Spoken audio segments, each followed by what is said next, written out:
Hello guys, പൂപ്പീസ് വടിയുടെ പുതിയൊരു വീഡിയോയിലേക്ക് എല്ലാവർക്കും സ്വാഗതം. ഇന്ന് ഞാൻ കടല വെച്ചിട്ട് ഒരു റോസ്റ്റാണ് തയ്യാറാക്കുന്നത്. ഇത് നമ്മൾ പുട്ടിന് കറി വയ്ക്കുന്ന കടലയാണ്. അപ്പോൾ ഞാൻ ഇന്ന് കറിക്ക് പകരം ഇന്ന് റോസ്റ്റ് ഉണ്ടാക്കാമെന്ന് തീരുമാനിച്ചു. അതിനുവേണ്ടി ഞാൻ കടല രാത്രി ഒരു കപ്പ് വെള്ളത്തിലിട്ട് കുതിർത്തി വയ്ക്കുകയാണ്. അപ്പോൾ നേരെ വെളുത്ത പോലെ എല്ലാം കുതിർന്ന് സെറ്റായിട്ടുണ്ട്. ഇനി നമ്മളിത് നന്നാക്കി വാഷ് ചെയ്തിട്ട് ഞാനൊരു കുക്കറിലേക്ക് ഇട്ട് കൊടുക്കാൻ പോവാണ്.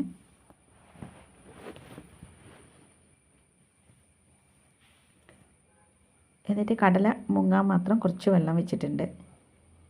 അതിനുശേഷം ഉപ്പും ഒരു 1/4 സ്പൂൺ മഞ്ഞൾപ്പൊടിയും കൂടെ ഇട്ട് കൊടുത്തിട്ട് ഞാനിത് കുക്കർ വെച്ചിട്ട് ഒന്ന് വേവിച്ചെടുക്കാൻ പോവാണ്.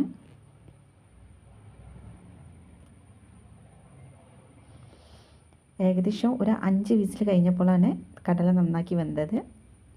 ഇനി നമുക്ക് റോസ്റ്റ് ചെയ്യാൻ വേണ്ടിയിട്ട് കുറച്ച് ഉള്ളിയൊക്കെ ഒന്ന് അരിഞ്ഞെടുക്കണം. ഉള്ളി എടുത്തിട്ടുണ്ട്, ഒരു 4 വെളുത്തുള്ളിയും ഒരു ക്യാപ്സിക്കം എടുത്തിട്ടുണ്ട്. ക്യാപ്സിക്കത്തിൻ്റെ പകുതിയായിട്ട് എടുക്കുക. ചെറിയൊരു പീസ് ഇഞ്ചും കൂടെ എടുത്തിട്ടുണ്ട്. അങ്ങനെ ഉള്ളിയെല്ലാം ഞാൻ നന്നാക്കി നീളത്തിൽ കട്ട് ചെയ്ത് കൊണ്ടുവന്നിട്ടുണ്ട്. ഒരു 5-6 പീസ് തേങ്ങാക്കൊത്താണ് ഇത് എടുത്തിട്ടുള്ളത്. അത് ചെറുതാക്കി ഞാനിത് കട്ട് ചെയ്ത് കൊണ്ടുവന്നിട്ടുണ്ട്. അപ്പോഴത്തേക്ക് ഇത് കടലൊക്കെ ഞാനൊരു പാത്രത്തിലേക്ക് മാറ്റി വെച്ചിട്ടുണ്ട്. നന്നാക്കി വെന്തതാണ്. ഓക്കെ, ഇനി ഞാൻ റോസ്റ്റ് ഉണ്ടാക്കാൻ തുടങ്ങാൻ. അതിന് വേണ്ടിയിട്ട് ഇതാ പാൻ അടുപ്പത്ത് വെച്ചിട്ടുണ്ട്. പാൻ ജസ്റ്റ് ഒന്ന് ചൂടായതിന് ശേഷം 2 സ്പൂൺ വെളിച്ചെണ്ണയാണ് ഒഴിച്ചു കൊടുത്തത്. അതിലേക്ക് 1/2 സ്പൂൺ കടുക്, ഒരു 3 വറ്റൽമുളക് ചെറിയ പീസാക്കി കട്ട് ചെയ്തിട്ടുണ്ട്. നമ്മുടെ തേങ്ങാക്കൊത്തും കൂടെ ആഡ് ചെയ്ത് കൊടുക്കുക.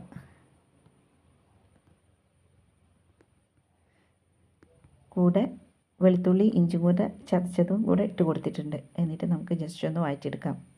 അതിനുശേഷം ഞാനിതാ 2 ഉള്ളിയാണ് എടുത്തത്, അതാണ് ഇതിലേക്ക് ഇട്ട് കൊടുത്തത്.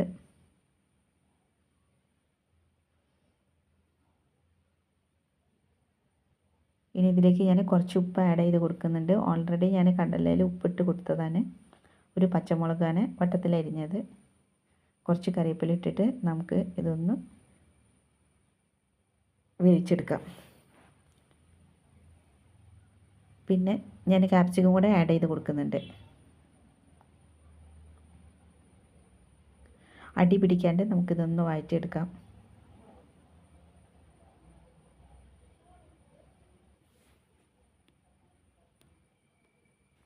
ഇനി നമുക്ക് ഇത് ജസ്റ്റ് ഒന്ന് അടച്ചു വയ്ക്കാം. അപ്പം ഉള്ളിയൊക്കെ വഴണ്ട് വന്നിട്ടുണ്ട്. ഇനി ഇതിലേക്ക് പൊടികളെല്ലാം ആഡ് ചെയ്യാൻ 1/2 സ്പൂൺ മുളക് പൊടി, 1/4 സ്പൂൺ മഞ്ഞൾപ്പൊടി, 1 സ്പൂണ് മല്ലിപ്പൊടി, 1/2 സ്പൂൺ ഗരം മസാല. എന്നിട്ട് നമുക്ക് നന്നാക്കി മിക്സ് ചെയ്ത് കൊടുക്കാം. ഇനി ഞാൻ കടല ആഡ് ചെയ്ത് കൊടുക്കാൻ പോവാണ്. ഇത് ഞാൻ ഈ ഗ്രേവി അടക്കാണ് ഇതിലേക്ക് ഒഴിച്ച് കൊടുക്കുന്നത്. ഇനി അഥവാ കൂടുതൽ വെള്ളം ഉണ്ടെങ്കിൽ നമുക്ക് കുറച്ച് മാറ്റി വെച്ചാൽ മതി. ഏകദേശം ഒരു 1/2 ഗ്ലാസ് വെള്ളമൊക്കെ ഉണ്ടാവും ഇതിൽ. എന്നിട്ട് നമുക്കിത് നന്നാക്കി മിക്സ് ചെയ്യാം. അപ്പോൾ ഈ വെള്ളത്തിൽ കിടന്നിട്ട് ഈ എരിവൊക്കെ കടലയിൽ പിടിച്ചോളും.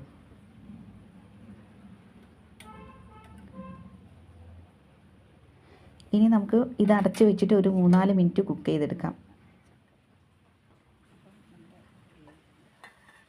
അപ്പോൾ ഞാൻ തുറന്നിട്ടുണ്ട്. ജസ്റ്റ് വെള്ളമൊക്കെ വറ്റിയിട്ടുണ്ട്.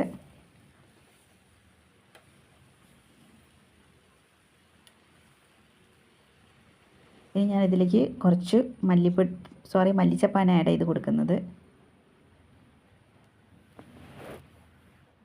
നമ്മൾ 1 സ്പൂണ് പച്ച വെളിച്ചെണ്ണ കൂടെ മേലെ ഒഴിച്ചു കൊടുത്തിട്ട് നമുക്കിത് ഗ്യാസ് ഓഫാക്കി വെക്കാം.